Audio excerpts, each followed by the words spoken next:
अस्सलाम वालेकुम। आज हम जिस बुक के बारे में पढ़ेंगे उस बुक का नाम है वर्कशॉप प्रैक्टिस और उसका जो कंपोनेंट है वो है वेल्डिंग। आज का जो हमारा टॉपिक है वो है फ्लेम मेकिंग। फ्लेम मेकिंग से मुराद है शोला पैदा करना, मतलब शोला को किस तरीके से पैदा करना। जैसा कि पिछले टॉपिक पे मैंने आपको बताया कि गैस और गैस वेल्डिंग की टाइप्स, इसी तरीके से इलेक्ट्रिक वेल्डिंग के बारे में मैंने आपको बताया। इसी तरीके से गैस वेल्डिंग के बारे में बताया कि वेल्डिंग किस तरीके से होती है। अब इसी तरीके में वेल्डिंग करने के लिए हमें फ्लेम मेकिंग को, शोले को किस तरीके से बनाना पड़ता है उसको। मसलन आप सबसे पहले, आपको पिछली दफ़ा भी मैंने बताया, जो वेल्डिंग है वो मुख्तलिफ़ गैसों का मजमूआ है। मुख्तलिफ़ गैसों के मजमूए की वजह से आप कह दें कि शोला पैदा होता है, और उस शोले की हरारत को, उस फ्लेम की हरारत को क्या कहते हैं, वेल्डिंग का नाम दिया जाता है। बेसिकली आप कह रहे हैं कि फ्लेम को बनाने के लिए दो किस्म की गैस है, एक है एसिटिलीन गैस और दूसरी है ऑक्सीजन गैस। ये दो बेसिक गैसेस हैं जिनकी बुनियाद पर फ्लेम बनता है, और इस फ्लेम को की वजह से ही हम मुख्तलिफ़ इक़साम की वेल्डिंग कर सकते हैं। हम मुख्तलिफ़ इक़साम की वेल्डिंग से मुराद कि हम मुख्तलिफ़ किस्म के कंपोनेंट्स के ऊपर वेल्डिंग को कर सकते हैं। इसी तरीके से फ्लेम की भी 3 टाइप्स हैं, जैसा कि सबसे पहले है न्यूट्रल फ्लेम, उसके बाद है कार्बोराइजिंग फ्लेम, उसके बाद है ऑक्सीडाइजिंग फ्लेम। सबसे पहला जो है वो है न्यूट्रल फ्लेम।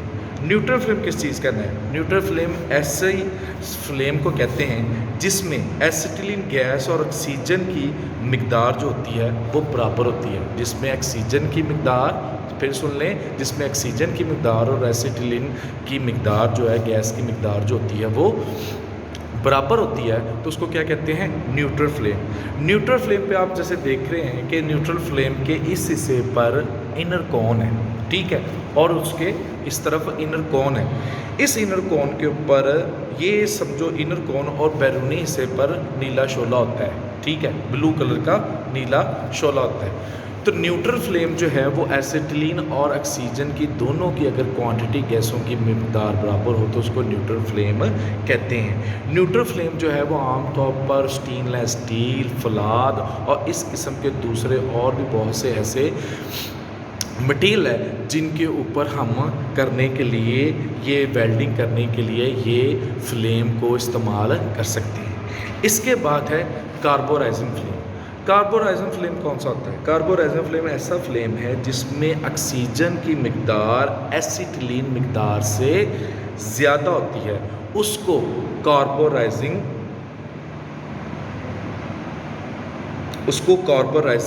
कहते हैं। कार्बोराइजिंग से मुराद के ऐसा शोला जिसमें एसिटिलीन गैस की मिकदार ऑक्सीजन से ज़्यादा होती है, एसिटिलीन की मिकदार ऑक्सीजन से ज़्यादा होती है, उसको कार्बोराइजिंग फ्लेम कहते हैं। इस फ्लेम के अंदर आपने देखा हो, इसके अंदर भी इनर कोन है।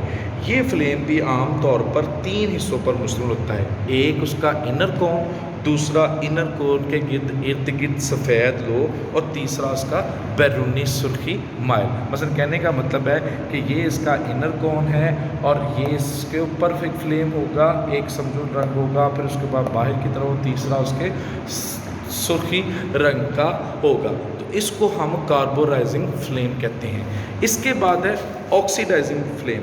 ऐसा शोला जिसमें, मतलब ऐसा फ्लेम जिसमें ऑक्सीजन की मिकदार एसिटिलीन से ज़्यादा हो, जिसमें ऑक्सीजन की मिकदार एसिटिलीन से ज़्यादा हो, उसको ऑक्सीडाइजिंग शोला कहते हैं। ये शोला भी आमतौर पर 2 हिस्सों पर मुश्तमिल है। इसके अंदरूनी कोन, एक हिस्सा अंदरूनी कोन पर मुश्तमिल होता है और दूसरे हिस्से पर बैरूनी नीले रंग का हिस्सा शामिल होता है, तो ये ऑक्सीडाइजिंग फ्लेम कहलाता है। तो ये जो मैंने आपको थोड़ा बहुत बताया है ये सब कुछ बारे में, ये सब कुछ है फ्लेम मेकिंग। और ये फ्लेम जो हैं ये मुख्तलिफ़ किस्म की मटीरियल के ऊपर, आप कह लेंगे उस मटीरियल के ऊपर ویلڈنگ کرنے کے لیے استعمال کیا جاتا ہے، اور جو مٹیریل یا جو فلیم جس مٹیریل کے لیے موزوں ہوتا ہے اس کے لیے کیا جاتا ہے. جیسا کہ پھر بات ہے کہ جو نیوٹرل فلیم ہے جس میں ایسیٹیلین اور آکسیجن کی مقدار برابر ہو، کاربورائزنگ فلیم میں جس میں ایسیٹیلین گیس کی مقدار آکسیجن سے زیادہ ہو، آکسیڈائزنگ میں جس میں آکسیجن کی مقدار ایسیٹیلین سے زیادہ ہو.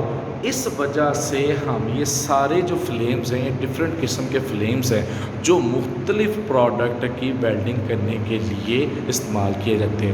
اور یہ کب اور کون سا فلیم کس وجہ سے استعمال کیا جاتا ہے، یہ مٹیریل کو دیکھ کر ہی ہم بتا سکتے ہیں کہ کون سا فلیم کس مٹیریل کے لیے موزوں ہے. آئی ہوپ کہ آپ کو یہ سمجھ لگی ہوگی.